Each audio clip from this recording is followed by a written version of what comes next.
De nuevo, estamos acá para tratar de dilucidar todo lo que estuvimos viendo durante las clases en Meet y en Zoom, ¿sí?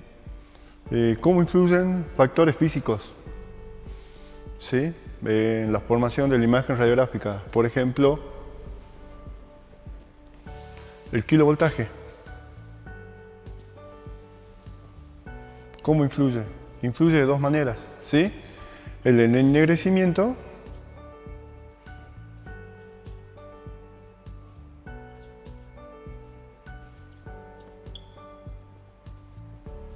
como por lo general se lo toma como el kilovoltaje pico a la quinta potencia y el contraste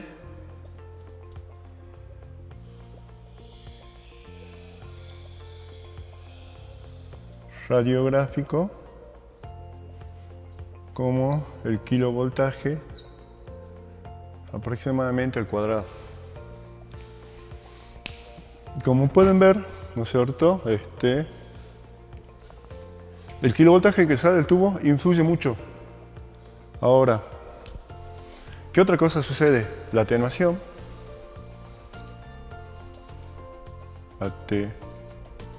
Disculpen, estoy escribiendo en turco.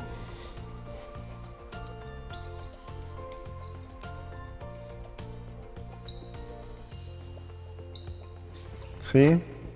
¿Cómo podemos medir la atenuación? Está en función del kilovoltaje a la cuarta potencia. Perdón. Le pido mil disculpas. No es así. Acá sí, pero acá está en factor del número atómico a la cuarta potencia. O sea, que ya en el paciente, ¿no es cierto? Cómo estemos compuestos nosotros, atómicamente va a influir en la atenuación. Y tampoco es así. ¿Están seguros? ¿Qué piensan ustedes? ¿Qué dice el apunte? ¿Es la atenuación o la absorción?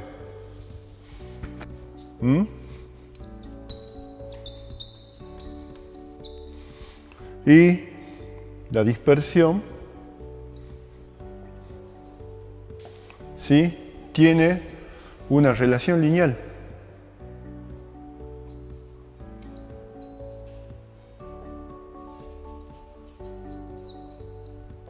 ¿Con quién?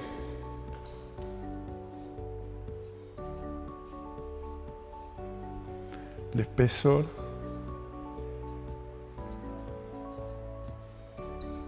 y la densidad.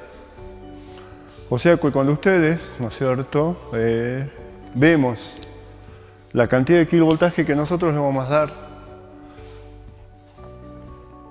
en nuestra mesa de comando, nos damos cuenta, ¿no es cierto?, de que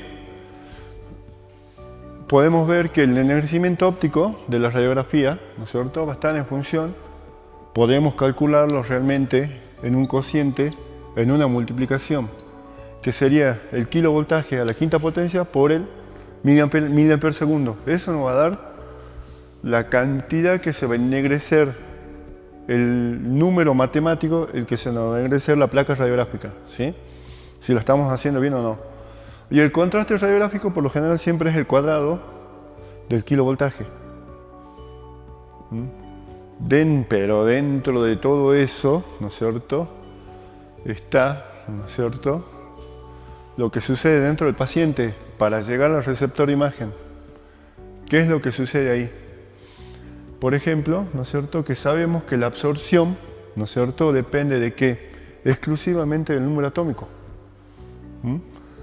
O sea que depende de la estructura que nosotros estemos radiografiando, ¿no es cierto?, vamos a conseguir una buena o mala absorción y un efecto fotoeléctrico para la formación de la imagen. Y ahora, la dispersión, ¿no es cierto?, tiene una relación lineal. ¿Por qué? Porque está en relación directa ¿con quién? Con el espesor y la densidad. ¿Sí? Ahora, la absorción más la dispersión, ¿sí?, dan igual a la atenuación. Pero, ¿qué es lo que sucede?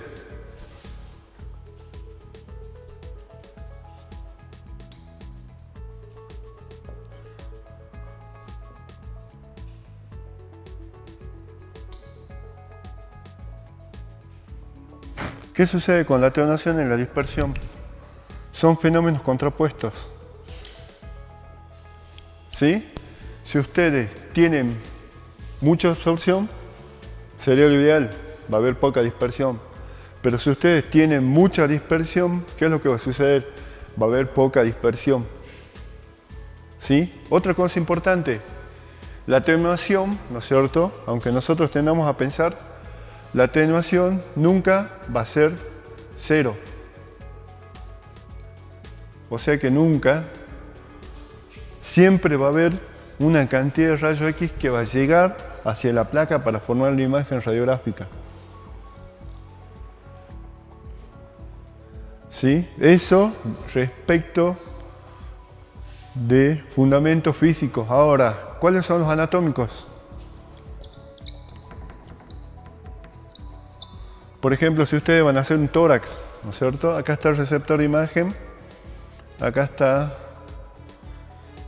la persona, acá está el corazón, ¿sí? Y este es el otro. Este es PA y este es AP. ¿Sí? Acá está el foco, ¿no es cierto? De acá sale el disparo.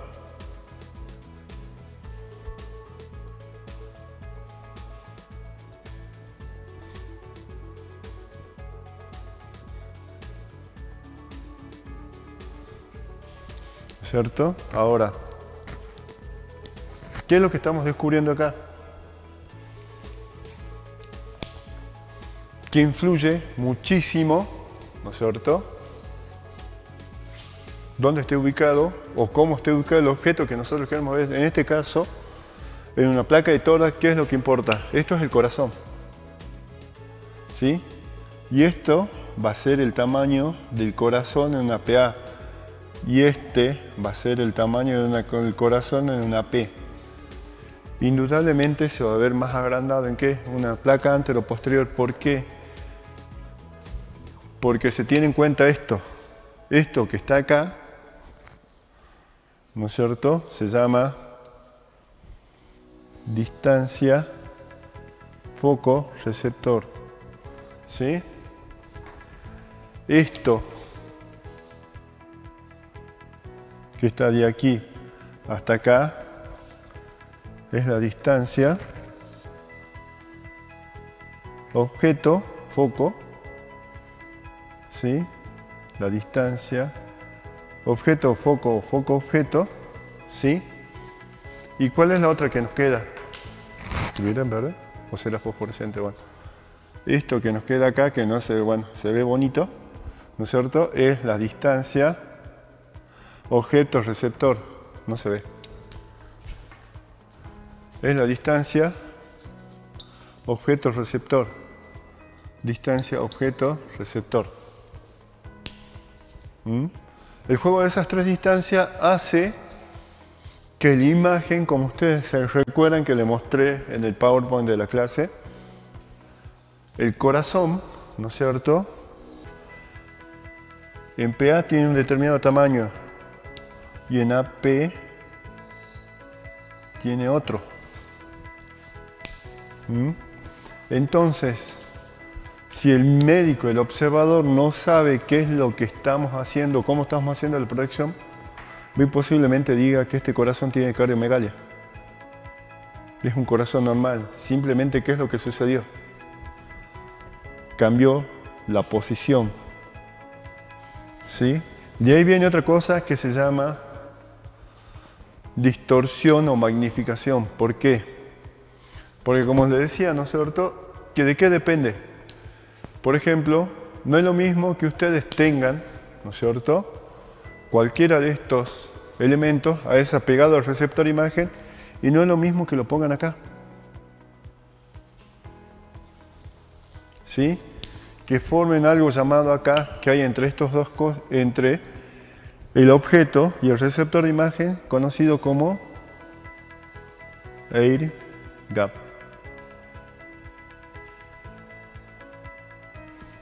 ¿Sí? ¿Qué significa el air gap?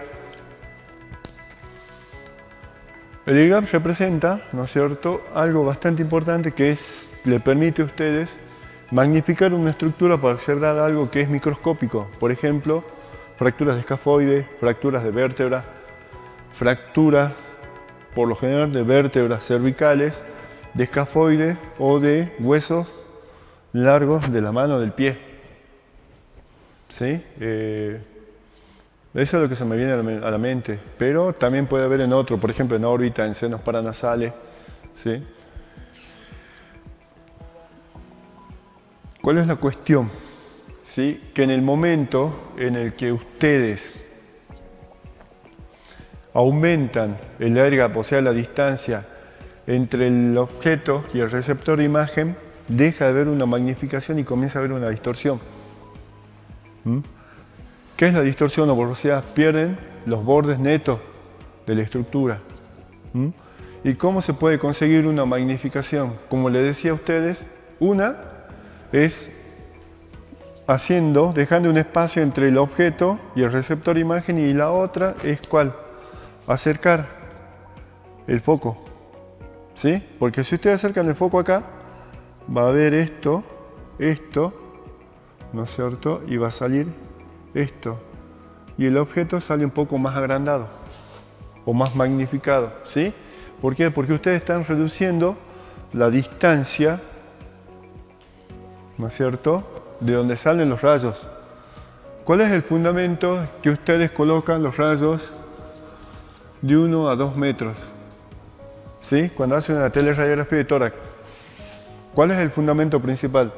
El fundamento principal es que todos los rayos llegan paralelos de a pares o de a 4 hacia el receptor de imagen para formar la imagen radiográfica. ¿Sí? Entonces, mientras ustedes más acercan, ¿no es cierto?, el tubo hacia la zona que ustedes quieren radiografiar, lo que están haciendo es hacer que los rayos X encuentren que llegan paralelos, lleguen cada vez más divergentes. ¿Sí? Esa divergencia hace hasta cierto punto que ustedes tengan una magnificación, ¿sí? Pero una vez que excedieron cierto límite, por ejemplo en las manos 75 centímetros, comienza a haber una distorsión. Porque están comenzando a acercar el foco más de lo que tendrían que acercarlo. Entonces, los rayos no alcanzan a formar bien los límites de la imagen. ¿Sí? ¿De qué también depende la borrosidad? ¿Sí? O sea, la pérdida de los bordes del foco. No es lo mismo utilizar foco fino que foco grueso. Ustedes lo saben. ¿Sí? ¿Por qué? No es lo mismo usar un tubo mamográfico que usar un tubo convencional, porque en el tubo convencional, por ejemplo, tienen de 2 milímetros a 1,2 milímetros el foco grueso, y el foco fino es de 1 milímetro a 0,6 milímetros. ¿Y el tubo de mamografía cuánto tiene? De 0,3 a 0,1 milímetros.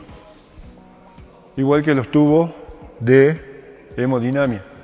Como pueden ver, ¿no es cierto?, el foco influye, la distancia influye, la distancia entre el receptor de imagen y el objeto influye, la distancia entre el receptor de imagen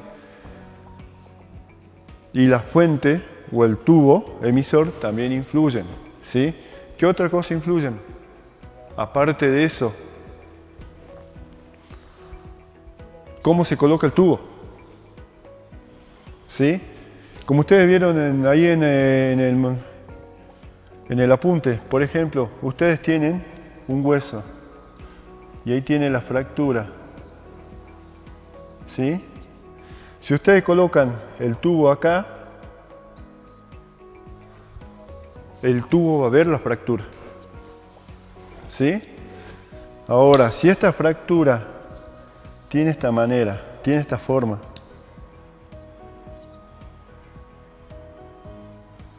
¿sí?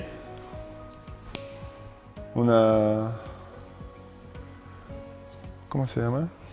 Cuando es esferoidea, ¿no es cierto? Si ustedes colocan el tubo de este lado y hacen la radiografía, perdón, lo inclinan al tubo hacia este lado y hacen la radiografía, la fractura sale. Ahora, si ustedes, disculpen, creo que este no escribe casi, pero colocan el tubo de este lado y hacen la radiografía, ¿se ve o no se ve la fractura? No se la ve. ¿Por qué? Por el simple hecho de que los bordes de la fractura están cubriendo la misma y la están enmascarando. Entonces, también influye la posición del tubo en la formación de la imagen. Depende la formación, la proyección, cómo está el tubo, la ubicación del tubo. Si es tangencial, si el rayo es central, ¿no es cierto? Porque ustedes pueden poner los rayos al tubo acá, ¿sí? Y la proyección que sale es tangencial y tampoco se va a ver la fractura. No es necesario el que angulen el tubo, simplemente con que lo corran un poco y hagan diciendo, no, está bien, no importa si está bien centrado o no. ¿Sí? La fractura igual va a salir y sin embargo no sale, se la comen. Error común en muchos técnicos, no asegurarse bien de la posición, ¿no es cierto? Y de la correcta ubicación del paciente, ¿no es cierto? Y saber para qué se hace la placa. La próxima clase lo voy a traer, hay dos pirámides, ¿no es cierto? Conocidas como pirámides taxonómicas de Bloom, de Blockson o de Bloom. En ellas le es aplicada, ¿no es cierto?, al técnico radiólogo, explica cómo tiene que desarrollarse, ¿sí? Cómo tiene que desarrollar él su conocimiento para evitar todos estos tipos de inconvenientes, ¿sí? Está muy relacionado con la lógica, con la inteligencia y con la física y la matemática. Digamos, el tipo desarrolló esa pirámide aplicándola a todo lo que era en medicina. Bueno, y los técnicos y los tecnólogos, radiólogos de Estados Unidos le encontraron la utilización en la enseñanza y en el aprendizaje y cómo nosotros, ¿no es cierto?, podemos perfeccionarlo a través de esa pirámide. Ahora, dejando de lado eso, podemos saber esto, el posicionamiento. Ahora, ¿influye la posición del paciente? Sí, influye la posición del paciente. Como les decía a ustedes, ¿sí? Cuando ustedes ven una placa de tórax, frente y perfil, ¿qué es lo que sale de la ecuación? Las escápulas, ¿sí? ¿Y por qué salen las escápulas? Por el movimiento de los brazos, ¿sí? Ahora, a los hombros hacia adelante o hacia arriba. ¿Qué es lo que sucede? Ahí se ve otra cosa, ¿sí? Se puede ver un agrandamiento o un achicamiento de la estructura. ¿De qué depende? Depende de la posición en cómo lo agarran ustedes al paciente y depende de cómo coloquen el rayo y cómo ubican al paciente de nuevo, la posición. ¿Sí? Si le piden hacer una escápula y colocan, ¿no es cierto?, al paciente para hacerle la escápula, ¿cómo tiene que ir el rayo? Supuestamente perpendicular, ¿no es cierto?, al receptor de imagen, pero si ustedes lo colocan angulado, ¿sí?, para algún lado, puede ser que haya un alargamiento, un acortamiento de la estructura, ¿sí? Otra, como les decía acá, depende qué es lo que van a hacer. Si es una estructura meramente ósea, como una pierna o un brazo, una mano, un pie, sabemos que hay más que nada absorción, más absorción que dispersión. Entonces, ¿qué es lo que va a haber? Un buen contraste,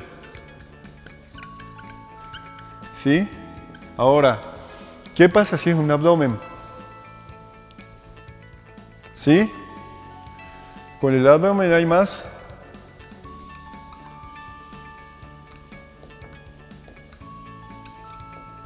más radiación dispersa. Por lo tanto, ¿qué es lo que nosotros necesitamos para conseguir buenas placas? Englobando con lo que le enseñé ese día respecto de las placas de alto y bajo kilovoltaje, que no son lo mismo que placas subexpuestas y sobreexpuestas. ¿Sí? ¿Qué es lo que sucede? Por ejemplo, nosotros, si tenemos óseo y tenemos buen contraste, ¿cómo son los valores que utilizamos nosotros, por ejemplo, para hacer mano y pie, o rodilla y codo? ¿Cómo es el kilovoltaje? Pico. Es bajo. Es muy bajo. ¿Por qué? Porque necesitamos que tenga un buen contraste. Entonces, ¿cómo va a ser la escala de grises que nosotros tenemos en una placa de alto contraste y bajo kilovoltaje? Es corta. ¿Sí? Ahora un abdomen o un tórax. ¿Sí? ¿Qué es lo que tenemos que hacer?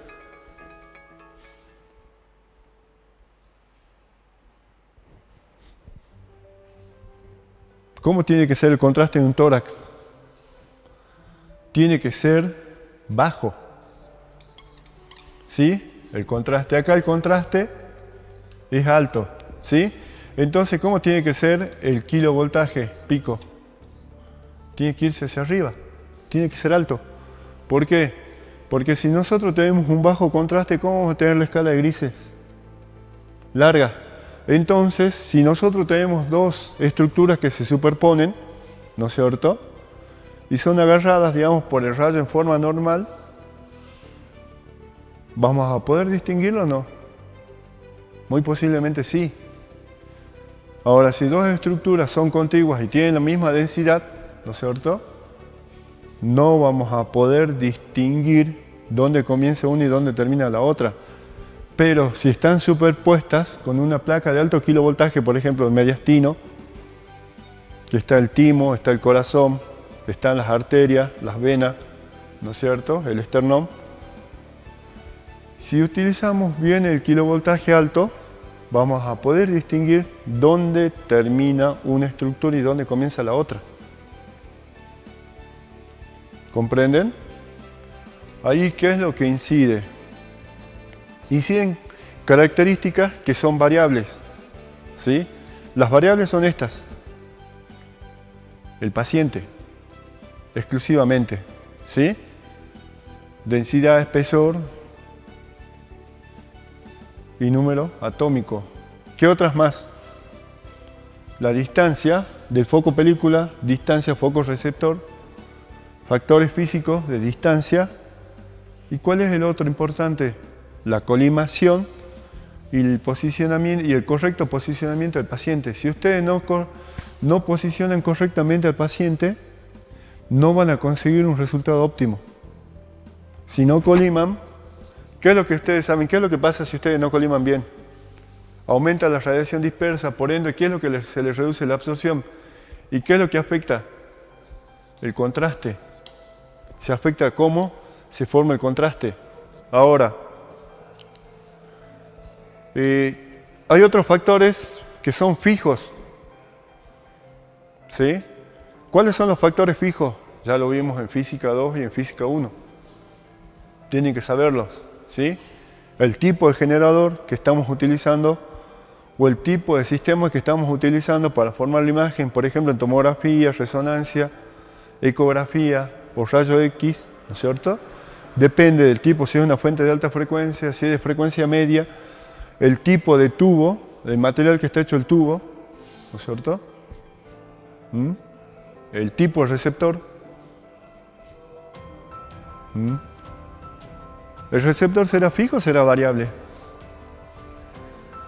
¿Qué dicen ustedes? Porque en el receptor entran las características entre el tiempo revelado, la respuesta y la velocidad que tiene el receptor. Es lo mismo un sistema pantalla película tradicional que un sistema nuevo como radiología computarizada que tiene una placa de fósforo o receptores de centelleo, como pueden ser de yoduro de cesio y silicio amorfo, o de selenio amorfo, ¿son lo mismo o no es lo mismo? Digamos. Esas preguntas se las voy a hacer cuando tengamos clase el martes. A ver quién la contesta. Y muy posiblemente vayan en el coloquio y en los finales. Bueno, hasta acá llegamos. Hasta la próxima clase.